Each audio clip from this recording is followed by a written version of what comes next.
Hi everyone! Today we're painting a beautiful watercolor landscape with a fresh morning grass field, all explained step by step. So grab your brushes and let's get started. I'll start by gently wetting the paper to avoid damaging the surface.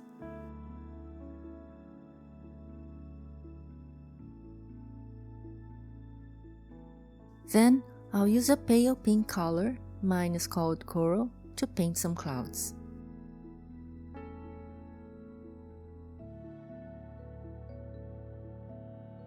Now I'm mixing some blue-gray to get a lavender shade and paint close to the horizon.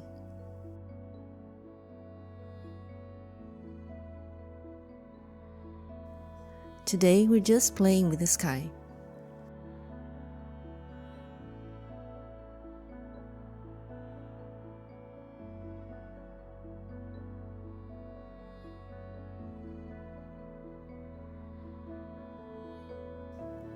Here on the top, I'll apply just blue-gray.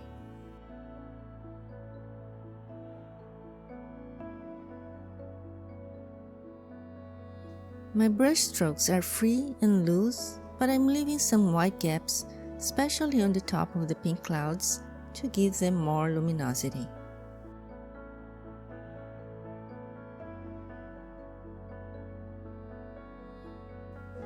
I'll deepen the top a little more because I think it got too light.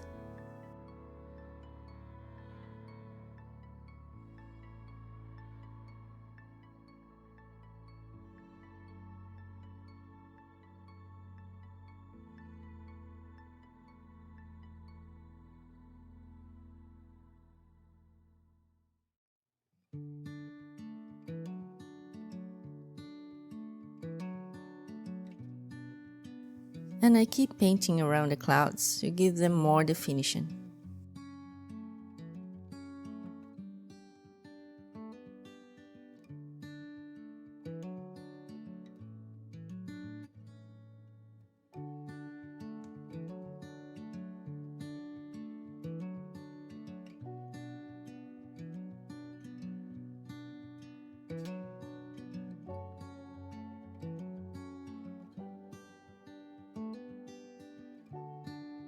Okay, now I'm wetting the mountains area to paint the first layers on wet and get a soft look.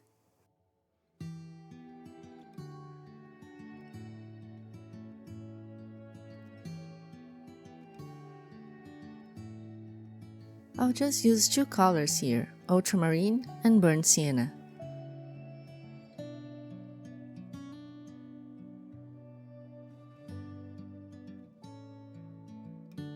You can see they separate slightly on the palette, and I love these properties to paint mountains. I'm painting from memory here, imagining where the shadows would fall, always following the mountain shape.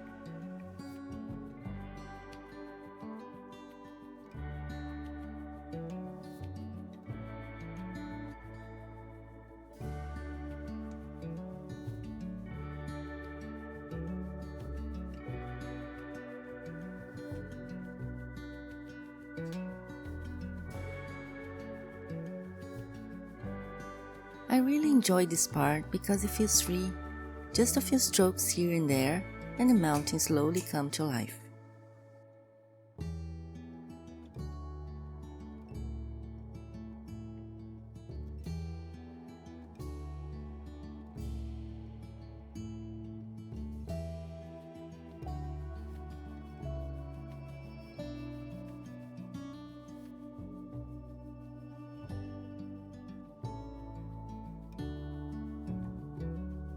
Now I'm adding the second layer.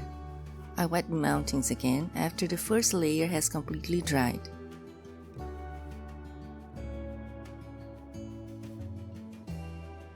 I'm deepening the shadows in some places to create more contrast.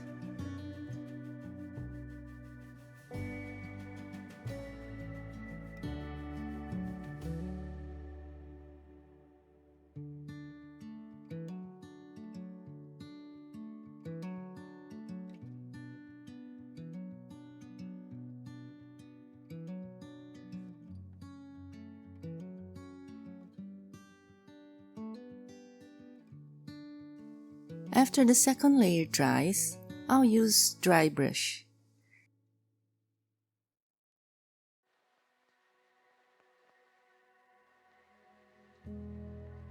The key is using very little water. I dab my brush on a paper towel first to remove excess moisture, then lightly drag the brush across the dry paper. I used to be afraid of this technique, but once you get comfortable with it, you'll love it. It's perfect for creating texture on rocky surfaces.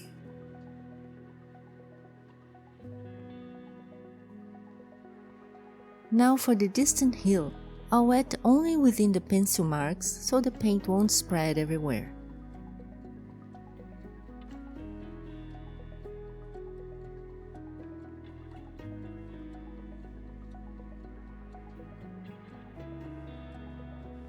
I'm applying indigo with a tiny touch of olive green by dabbing the tip of my brush on the paper.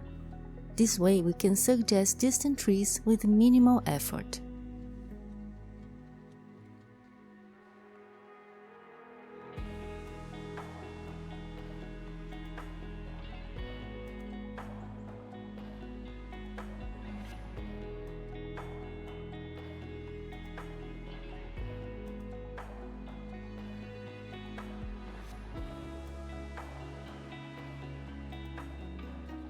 Now with more concentrated indigo, I'm suggesting evergreens using the tip of my brush.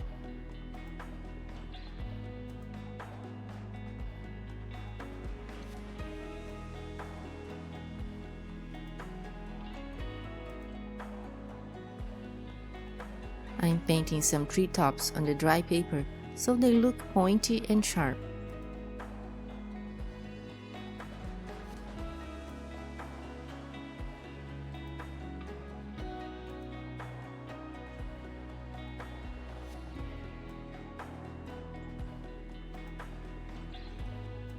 Leave some areas empty, just like a natural hill would look.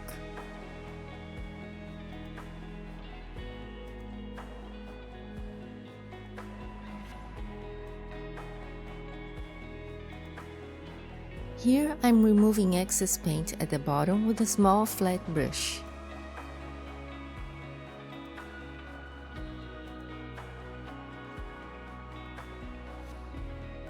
I'll add a few more trees following the same process.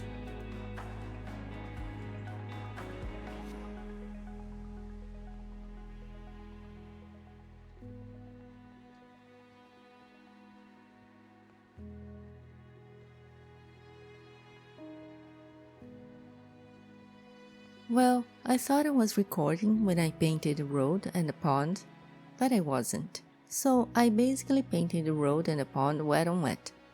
I used a mix of burnt sienna and ultramarine for the road and blue-gray on the pond to reflect the sky.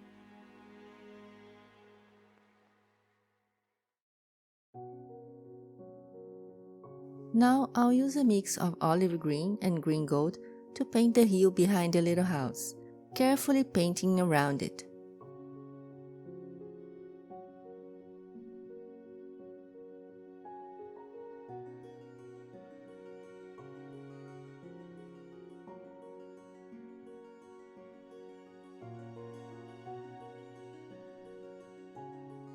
I'm adding some shadows and then I remove excess paint with a flat brush.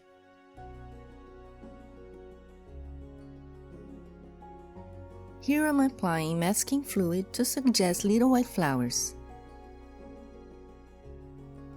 I'm making little dots using a small synthetic brush, and I will concentrate them at the foreground.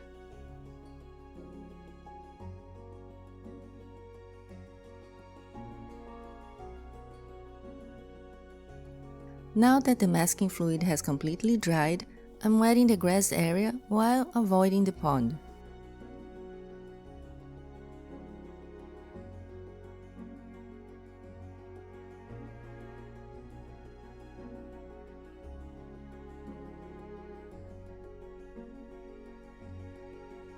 I'll start painting the farthest part with a light wash of green gold and golden deep. You don't need to use the same colors. Any yellowish green will work.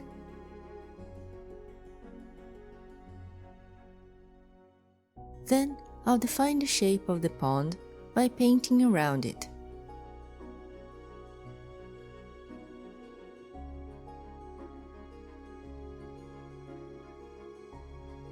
Now I'm adding olive green to paint the foreground and along the side of the road.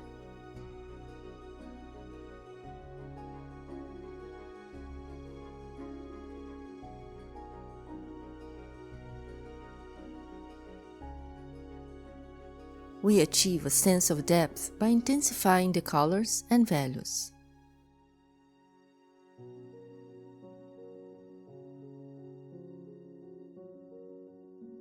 Here I'll paint some shadows by adding Payne's Gray to the mix.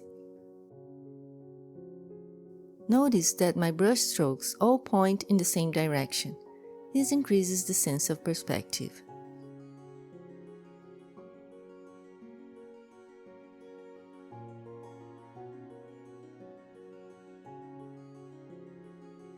I'm dabbing my brush with a darker color next to the flowers so we get a richer foreground.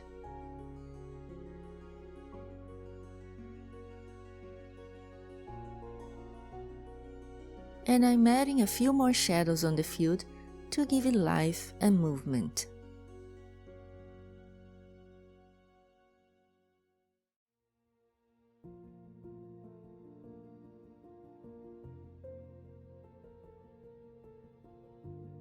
I'll intensify the shadows a bit more at the bottom.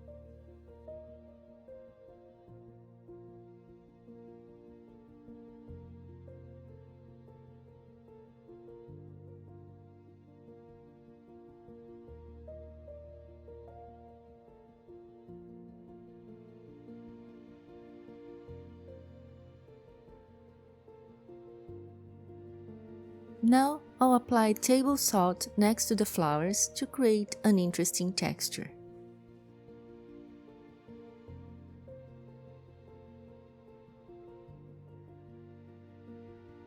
After the paper is completely dry, I'll add it again to continue building the foreground.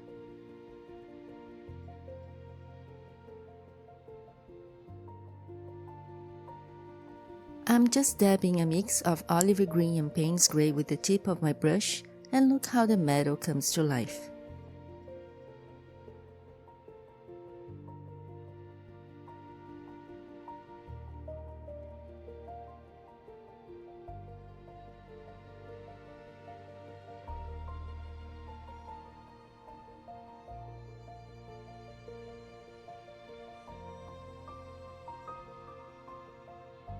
If you'd like to see more about painting grass and meadows, I have another video where I apply all the techniques I'm showing here.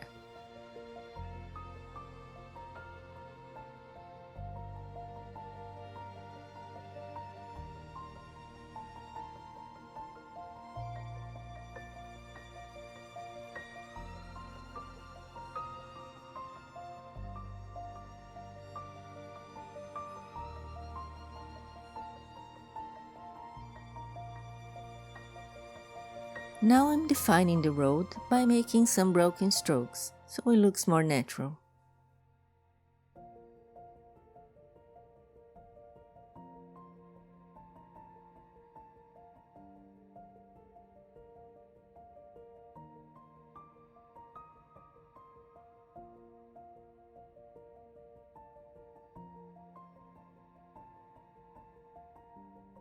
I'll wet the paper to add some grass in the middle.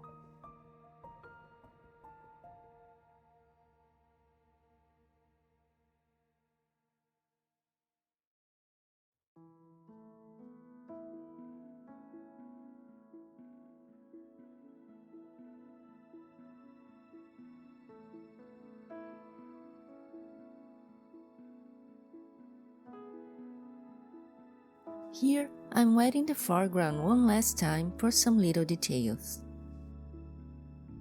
Using a small brush, I'll add some shadows below the flowers so they feel like they belong to the field.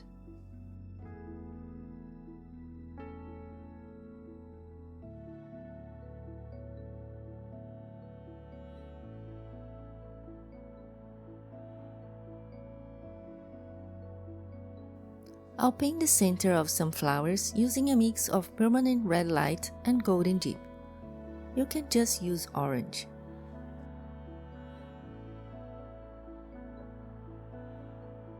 A little splattering here and there, and we're done with the foreground.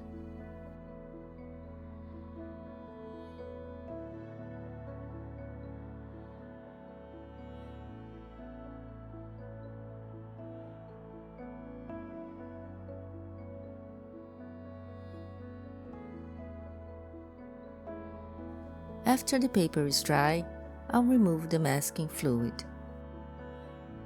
Now for the house, I'll mix burnt sienna and ultramarine.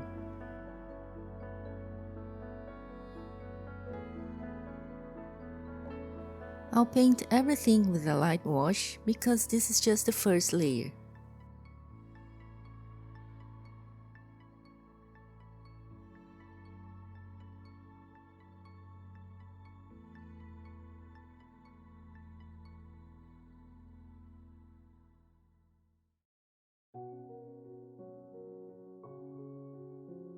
Then I'll dry it completely with a hairdryer. I'll paint the front of the house using more burnt sienna than ultramarine.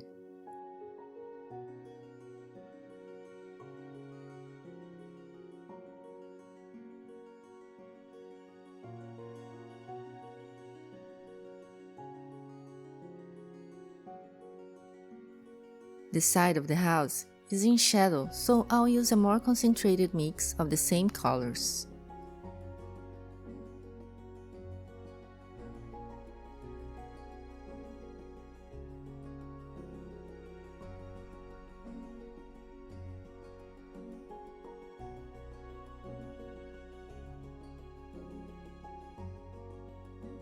I'll paint some shadows underneath the roof.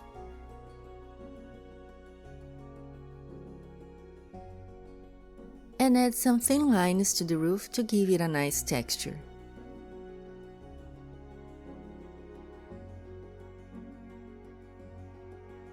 Finally, I'll paint the front door and we're done.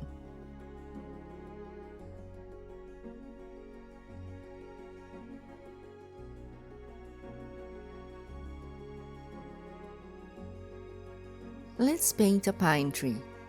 I'll apply a thin line of water right in the center to give it some light.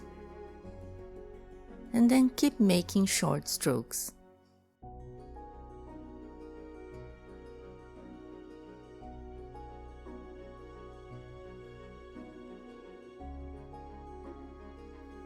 Sometimes I switch colors slightly to break the monotony. And as I approach the base of the tree, the strokes become larger.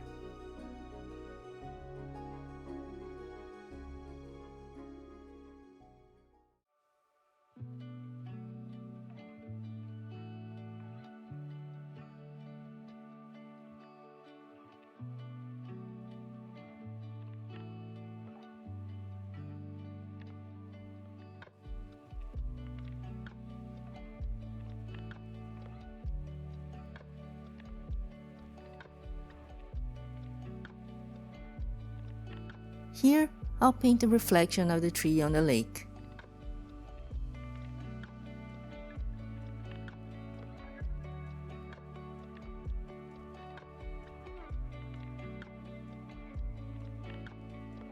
This is a small area, so I feel I can paint everything on dry paper.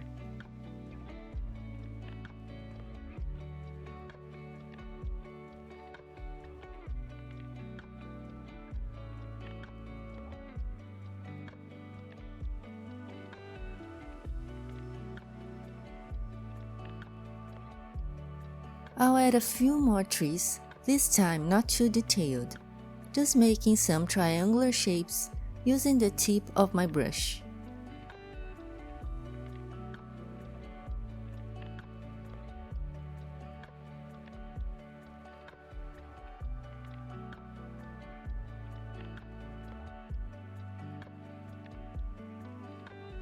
I'm slightly changing values and making subtle color shifts.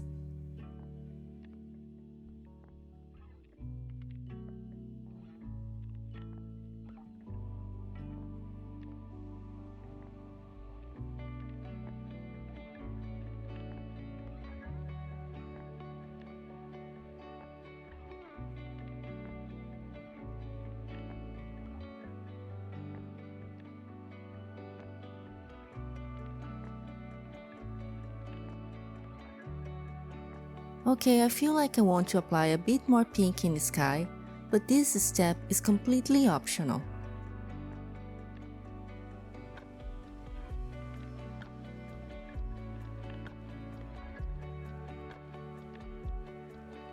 I chose this color because I wanted to warm it up a little bit and bring more coziness.